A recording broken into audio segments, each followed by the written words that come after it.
My name is Lauren Callahan, and I'm 39 years old. On paper, I'm the kind of woman loan officers relax around and HR departments call a safe bet.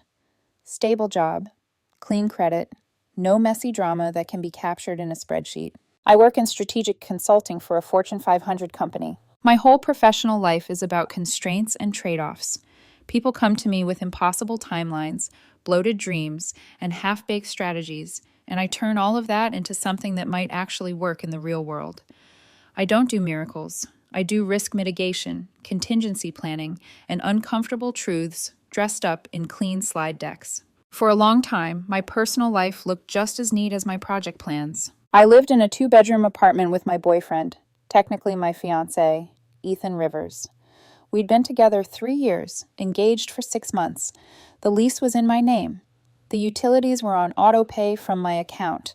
I handled the budget, the grocery list, the boring stuff.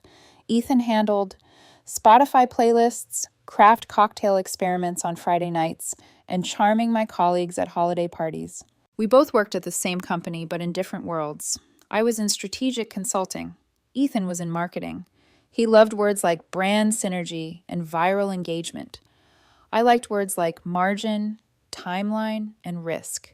Here's what you need to know. About 8 months ago, Ethan's ex-girlfriend transferred from our Miami office to ours. Her name was Rebecca Lee, 38, sharp cheekbones, sharp smile, and sharper ambition. She landed in the Western Region marketing team. Ethan swore it was just coincidence. Lauren, it's not a big deal, he said the night she appeared in his LinkedIn notifications, and then our office hallway in the same week. We dated years ago. We're adults. It's totally professional. Cool, whatever. I didn't scream. I didn't accuse. I watched. You learn a lot in consulting when you shut up and observe the patterns. Last Tuesday morning, the real story began. I was in the kitchen, already showered, already mentally rearranging my day around a 10 a.m. client call, when Ethan slid up behind me and wrapped his arms around my waist. "Morning, future VP," he murmured into my neck. He said it like a joke, but we both knew it wasn't. The promotion had been hinted at. Western Division Vice President of Strategic Operations. It wasn't official yet, but the whispers were loud enough. I poured coffee into my mug. "Morning, future my fiancé's +1 at every corporate event." He laughed, grabbed his own mug, and leaned against the counter. "So, don't freak out, okay?" "That's never a good opener." I raised an eyebrow. "You know that phrase has the opposite effect, right?" He blew on his coffee. "I have to go to Denver next week. Huge client presentation. Western Region Marketing spearheading it. So, Rebecca will be there too." He watched my face carefully, the way you watch a ticking timer on a bomb. "It's strictly professional," he rushed on. "You know how these trips are. Windowless conference rooms, stale air, 15 versions of the same PowerPoint. It's work, Lauren." I buttered my toast slowly, buying myself a second to smooth the spike of irritation in my chest. "When?" I asked. "Leave Thursday morning, back Sunday night." He took a sip, eyes still on me. "We've been prepping with Patterson for months. This could be huge for my team." Patterson, one of our biggest accounts, the kind of name that changes careers. I nodded. "Need a ride to the airport?" He blinked. "You're okay with this?" "Why wouldn't I be?" I met his eyes, calm. "It's work, right?" His shoulders dropped in visible relief. He stepped forward, kissed my cheek, his voice soft. "You're the best. Seriously. Some women would get so weird about this." "Yeah," I said lightly. "Some women would." He didn't see my hands tighten just a little on the knife. Because here's the thing. I already knew about Denver. Not the sanitized, corporate version. The real one. 3 nights earlier, his laptop had frozen while he was streaming some dumb show, and he'd asked me to take a look. I worked my way through his cluttered desktop, his overflowing inbox, and then into his trash folder. That's when I saw it. Ritz-Carlton, Denver. 1 room. King bed. Late checkout Sunday. Booked 3 weeks ago. 3 weeks before this urgent meeting even existed. The reservation was under his name, but both names were on the confirmation. Ethan Rivers. Rebecca Lee. Something in my chest went very still. I could have confronted him then. I could have thrown the laptop at him, demanded answers, screamed, cried, called my mom, called my best friend, packed a bag. Instead, I closed the email, fixed his laptop, and handed it back. "Thanks, babe," he'd said, not looking up from the TV. You learn a different kind of patience in corporate. How to let people walk themselves into their own destruction while you document everything. Here's the kicker he didn't know yet. I wasn't just some mid-level consultant in a cube farm. I was about to be announced as VP of Strategic Operations for the Western Division. That role included oversight of all regional departments, including marketing, including Ethan's team. The promotion was supposed to be announced Monday, the day after he got back from Denver. Thursday morning, Ethan kissed me goodbye at the front door, suitcase at his feet. Text me when you get there, I said, straightening his collar. He grinned. I'll send you pictures of boring conference rooms. And stale coffee, I added. And sad pastries. We both laughed. It sounded almost normal. I love you, he said, squeezing my hand. Love you too, I replied, and I meant it in a complicated, bruised way. He walked down the hall, whistling, rolling his suitcase behind him. The door shut. The apartment was suddenly, beautifully quiet. I stood there for a long moment, fingers resting on the deadbolt, listening to the echo of his steps fade. Then I grabbed my keys and went to work. By 9 o'clock a.m., I had done 3 things. 1. I submitted my resignation, effective Friday. A clean, polite email. Appreciation for opportunities, standard notice language, a brief line about accepting a new challenge. The response from HR came back in 6 minutes, shock disguised as boilerplate. 2. I forwarded the Ritz-Carlton receipt to Ethan's work email. Subject line, thought you might need this for your expense report. No emojis, no accusations, just the PDF attached, sitting there like a live grenade in his inbox, waiting for him to open it somewhere 2 time zones away. 3. I formally accepted an offer from Apex Solutions, our biggest competitor. We'd been talking for 2 weeks. I'd been leaning towards staying put, taking the promotion, keeping my life as calm and predictable as my color-coded calendar. Then I found that hotel reservation. Apex wasn't just offering a step up. It was a leap. Senior VP of Market Strategy, 40% raise, equity. A seat at the table where real decisions were made, not just where slide decks were presented. And there was more. Apex had just acquired 2 of our company's biggest accounts, including Patterson. Ethan's precious Patterson. Our current company's marketing team, Ethan's team, had been salivating over their projected bonuses. At Apex, the Patterson account would be under my umbrella. I signed the offer letter, hit send, and watched the digital confirmation pop up on my screen. Some people think revenge is shouting, breaking things, dramatic exits in the rain. They don't understand the quiet satisfaction of a well-timed email. Around noon, my current CEO called an urgent meeting with the executive team. I wasn't in the room, but whispers travel fast in offices like ours. By 2 p.m., everybody knew I'd resigned. By 3 p.m., word was circulating that the VP promotion was being put on hold indefinitely. By 4 p.m., I got an email from finance. Marketing would now be reporting directly to the CFO until further notice, and there would be a review of their budget. I swiveled my chair toward the window and looked down at the city. Somewhere, Ethan was probably sitting in a plane or a cab, thinking he'd pulled off the perfect balance. Safe fiancé at home. Adrenaline hit out of town with his ex. He thought he understood the game, but he'd forgotten something important. I don't do miracles. I do consequences. And by the time his plane landed in Denver, they were already in motion. Friday morning, 9:15 a.m. My phone buzzed with the text from Ethan. Why is there an email from you with a hotel receipt? I sipped my coffee, glanced at the time, and typed back. Thought you might need it for expenses.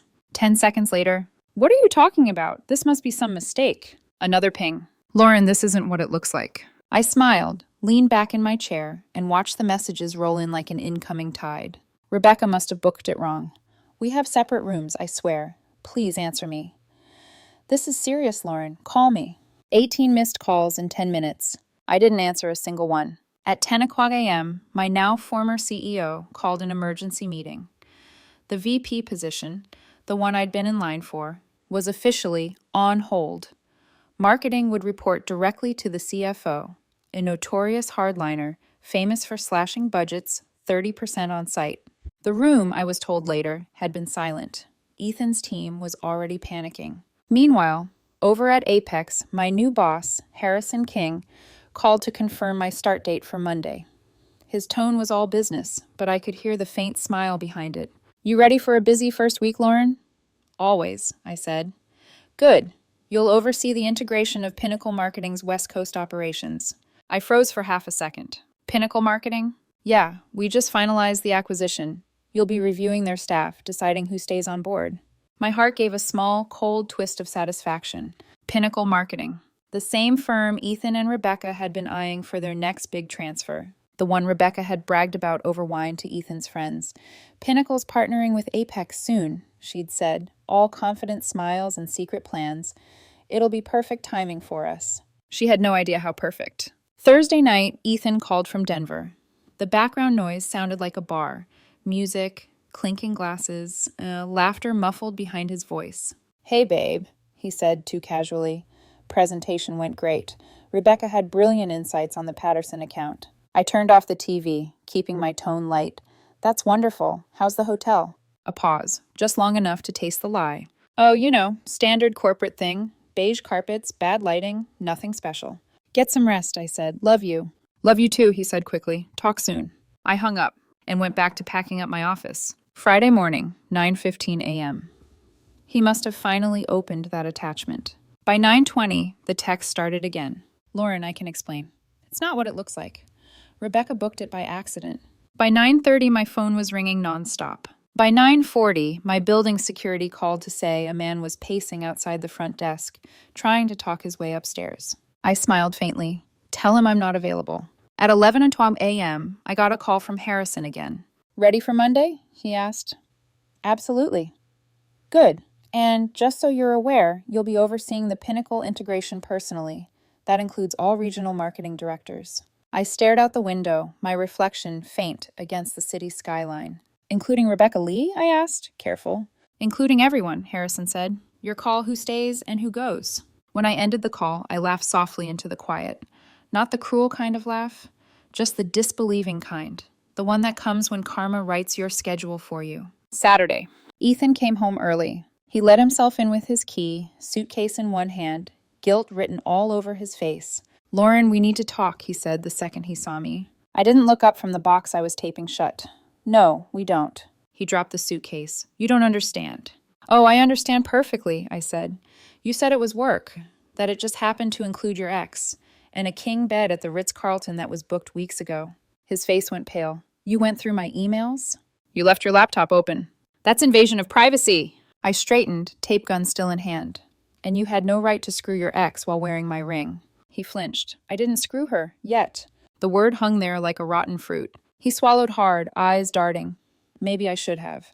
Rebecca appreciates me. She doesn't treat me like a project to manage." I stared at him for a long moment. My voice dropped to a whisper. "You're right. She treats you like a side piece."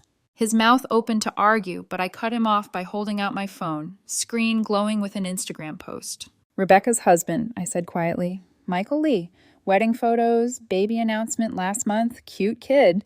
He blinked at the screen, confusion giving way to dawning horror. "She told me they broke up." I tilted my head. Shocker, a cheater lied. He sat down on the edge of the couch, hands in his hair. I'm such an idiot. "Yeah," I said softly. "You are." Silence stretched between us, the kind that hums with everything unsaid. After a while, he looked up. "Can we work through this?" "I already signed a lease elsewhere," I said. "Movers come Monday." His expression crumpled. "But that's when your promotion—" "I resigned," I said. "You what?" "Yesterday. Took a better offer." He blinked. "Where?" "Apex Solutions." The color drained from his face. You're going to work for them?" "Senior VP of Market Strategy," I said. "Start Monday." His lips moved, but no sound came out. Finally, "Rebecca and I were transferring to Pinnacle next month. They're partnering with Apex," I finished for him. "Yeah, I know." He just stared at me, eyes wide, voice cracking. "You'll be my boss?" "Eventually," I said, packing another box. "For now, I'm overseeing the integration, evaluating who's worth keeping." He sank down, staring at the floor. "You planned this." I sealed the box with the clean line of tape. "No, Ethan, you planned a romantic getaway with your married ex. I just accepted a job offer." He stared at me, jaw tight, voice small. "This is revenge." "This is me moving on," I said quietly. "You should try it sometime." When I finally looked up, he was standing in the doorway, eyes shining with something between anger and fear. "Lauren," he said, "you're vindictive." "Careful," I murmured. "I'll be evaluating Pinnacle's transfers soon. Wouldn't want any past conflicts to affect professional decisions." He stared at me for a beat, then turned and left. The door slammed. I exhaled slowly, let the silence fill the room again. Then I smiled. Not because I was happy, because the storm had finally started, and I was the only one holding an umbrella. Update 1, Monday, 11:23 a.m. Let me answer some of the questions I know people would ask if this were a story someone else told. Yes, I'd had the Apex offer for 2 weeks. Yes, I'd planned to turn it down until I found the hotel receipt. No, I didn't confront Ethan right away, because I wanted to see how far he'd take the lie. And yes, I kept screenshots of everything. Always keep documentation. That's the consultant in me. Monday, 8 o'clock a.m. The office I used to work in buzzed with rumors. My sudden resignation had thrown half the team into chaos. The other half was frantically updating their resumes. I was already sitting in my new glass-walled corner office at Apex Solutions. The view was clean, open, uncluttered, like a hard reset. At 9:00 sharp, Harrison King stopped by, cup of coffee in hand. He had the air of a man who'd already been through 6 crises before breakfast. Welcome to Apex, Lauren. Ready to make some noise? I smiled. Already started. He laughed. Good, you'll like this. We just acquired Pinnacle Marketing's West Coast division. You'll oversee the integration. Decide which of their employees stay and which don't. Performance-based? I asked. Always. He sipped his coffee. Keep it professional, but don't be afraid to cut dead weight. Dead weight, I almost laughed. By Tuesday morning, Ethan's name appeared in the preliminary employee list from Pinnacle. So did Rebecca's. When the official email went out, I could practically hear the collective panic from across the city. At 10:47 a.m., an email popped up in my inbox. From Ethan Rivers. Subject, congratulations. Hi, Lauren. I heard about your new position at Apex. Congratulations. I look forward to working together during the Pinnacle integration. I believe my experience on the Patterson account could be valuable to your team. I read it twice, lips twitching. He even CC'd HR to make it look professional. My reply was short, polished, and cold. Thank you, Ethan. We'll be conducting comprehensive performance reviews of all Pinnacle staff.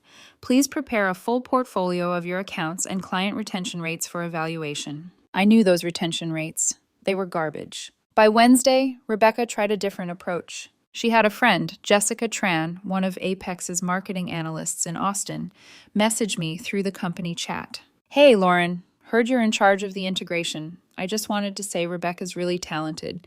Don't let personal stuff affect your judgment, okay? I smiled at my screen, typed back. I evaluate all employees based on performance metrics. Personal matters are irrelevant. That afternoon, I received another email from Rebecca Lee. Subject, request for clarification. Lauren, I hope you're settling in well. I'd like to schedule a quick call to discuss the integration process and any expectations for my team. I want to ensure full transparency moving forward. Regards, Rebecca. She was still pretending it was all professional. I replied, all Pinnacle staff will receive identical guidelines and evaluation criteria by Friday. You'll have equal opportunity to demonstrate performance. L. Callahan. Translation. Don't flatter yourself. Thursday, 2:00 p.m. Ethan's evaluation meeting. He arrived in a crisp gray suit that couldn't hide the sleepless circles under his eyes. His tie was crooked, his confidence cracked. Harrison sat in as an observer. I opened the meeting with the same tone I'd used hundreds of times before. Neutral, steady, surgical. Ethan, your Q3 numbers show a 40% drop in client satisfaction. He cleared his throat. Well, there were transitions. The Miami move, the reorg. That was 8 months ago. He floundered, papers shaking in his hand. Rebecca and I have been developing new strategies. Rebecca's not in this meeting, I said evenly. This is your performance review. He blinked, lost. Right, of course. I watched him stumble through excuses, buzzwords, and half-formed sentences. It was like watching a tower you'd warned someone not to build collapse exactly the way you predicted. By the time it ended, he looked small, sweating, deflated. Thank you for your time, I said, standing. We'll be in touch after the review committee meets. He nodded numbly and left without looking back. That evening, I met Harrison in his office. He leaned against the desk, reading Ethan's file. Not impressive, he said. Not even salvageable, I replied. And Rebecca? Her review's Monday, but let's just say her numbers look like they were built on his. Harrison chuckled. I'm starting to see why everyone said you're the kind of woman people shouldn't underestimate. I smiled faintly. They usually don't, at least not twice. Friday morning. Rumors started circulating. Apparently, Rebecca's husband, Michael Lee, had flown in from Miami unexpectedly, with their baby, and divorce papers. Someone had sent him screenshots of Rebecca and Ethan's client dinner photos from Denver, the ones she thought she'd hidden from her own profile, forgetting Ethan's public one was still up. By lunch, the story was all over internal Slack channels. HR was scrambling to stop the gossip. I didn't say a word. I just worked, as usual, calm, quiet, efficient. That evening, I got a text from Ethan. Please, can we meet? I need to explain. Everything's falling apart. I stared at the message for a long time before deleting it. I wasn't angry anymore. I was just done. Sunday night. Rebecca's evaluation was tomorrow. She'd already sent 3 emails over the weekend, asking for guidance, for reassurance, for mercy, disguised as professionalism. Each time I gave the same reply. All employees are evaluated by identical metrics. No emotion, no deviation. Because here's the thing, I didn't have to punish them. Their numbers, their choices, and their lies were doing it for me. They thought they'd built an empire on charm and connection. But charm fades when results don't back it up, and connections crumble when they're built on deceit. Tomorrow, she'd walk into my office and realize what accountability actually feels like. And for the first time since the Ritz-Carlton email, I'd sleep soundly. Monday, 8:45 a.m. Rebecca arrived early. Of course she did. She was dressed like someone auditioning for redemption. Navy blazer, pearl earrings, confidence painted on like armor. She carried a sleek black portfolio under one arm and a fake smile under her breath. When she stepped into my office, she froze for half a second, long enough for her mask to slip. Then she recovered. "Lauren," she said brightly, "you look amazing. Congratulations on the new role." Her voice trembled just a little at the edges. I motioned toward the chair opposite my desk. "Have a seat." She did, crossing her legs, posture perfect. Everything about her screamed control, but the faintest crack was visible in her composure. "I just want to say," she began, "before we get into this, that I'm fully committed to the transition. I know there's been personal history, but I hope we can keep this professional." "Of course," I said evenly. "This meeting is purely about performance." She smiled in relief. "Good. I'd hate for misunderstandings to cloud judgment." I opened her file, the soft click of the binder echoing between us. "Let's start with your client retention rate." The smile faltered. "Of course. 52%, I read aloud. That's above average for Pinnacle, but below Apex standards. We require a minimum of 75. Rebecca shifted in her chair. "I can improve. The drop happened during the transfer between regions." I interrupted, tone still polite. "Your improvement plan relied heavily on Ethan Rivers' network. As you know, he's no longer with us." Her voice tightened. "That's unfair. You can't hold me responsible for his—" "Partnership performance is collaborative by design," I said. "Your projections are built on data that no longer exists. Without that foundation, your model collapses." She stared at me, the confidence draining from her face. "You're enjoying this." I looked up slowly. "I'm reviewing metrics." She leaned forward, voice sharp. "This isn't about metrics. This is personal." I set the file down, folded my hands. "Rebecca, the review committee, of which I'm not even a member, will make the final decision.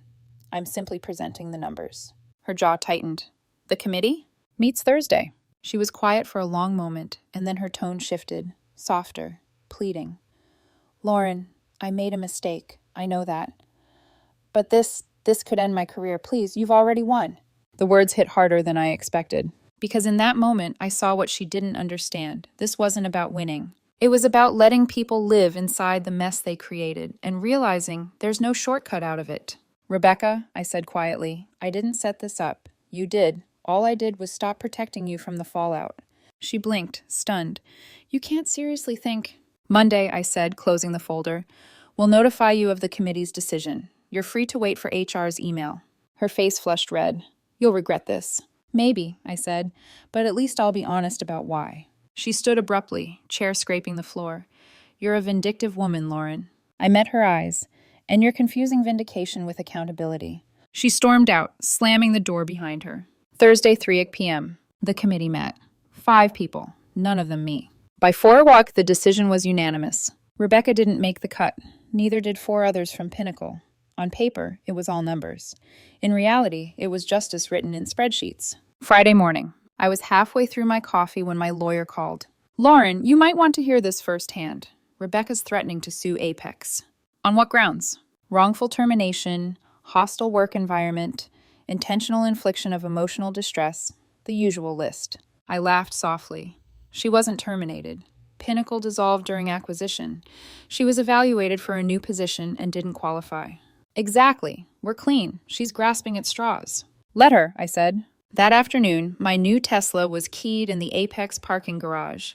A deep, deliberate line down the driver's side. No cameras in that corner. Security shrugged. Could be anyone. Sure, could be. Monday, a fake LinkedIn account appeared.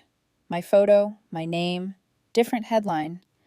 It messaged 3 of my industry contacts claiming I was ethically compromised. It lasted 2 days before Apex Legal took it down. Tuesday, my assistant told me Harrison had received a call from a Mrs. Lee, Rebecca's mother. She'd accused me of seducing her daughter, then destroying her career. Harrison recorded it and sent it straight to legal. He called me afterward. She's unraveling, he said. I know, I replied. You good? Better than I've been in years. Wednesday evening, I got an email from Michael Lee, Rebecca's now estranged husband. Lauren, I don't know if you meant to help, but thank you for those screenshots from Denver. They were exactly what my lawyer needed. You didn't destroy my marriage. Rebecca did that herself. But you gave me the clarity I'd been avoiding. Take care, Michael. I hadn't sent him those screenshots, but someone did. Maybe karma isn't mystical. Maybe it's just cause and effect on a long enough timeline. 2 weeks later, the Pinnacle integration was complete. My nameplate gleamed outside the corner office. The city looked different from up here. Clearer, quieter, cleaner. Ethan had gone silent. Word through the grapevine was he'd been let go from Pinnacle after missing multiple client calls while dealing with personal issues. Rebecca, according to HR, had taken a marketing coordinator job at a small firm. 60% pay cut. Her mom sent one final email. You ruined my daughter's life. She's depressed, jobless, humiliated. I hope you're happy. I forwarded it to legal. They issued a cease and desist. Friday afternoon, Harrison stopped by my office. The Patterson account just called him out, he said. They want you as their point person. I smiled. That's a $50 million account. Exactly. Consider it your proving ground for partner track. When he left, I turned back toward the window. The sun was setting over the skyline, turning glass and steel into gold. My phone buzzed with one more message. Unknown number. I hope you're happy. You won. Rebecca. I didn't reply. Because this wasn't a game. She'd spent months trying to manipulate, to win, to bend reality until it favored her narrative. Me? I'd just stepped out of it. Final entry. People think revenge feels like fire, but real revenge, if you can even call it that, feels like peace.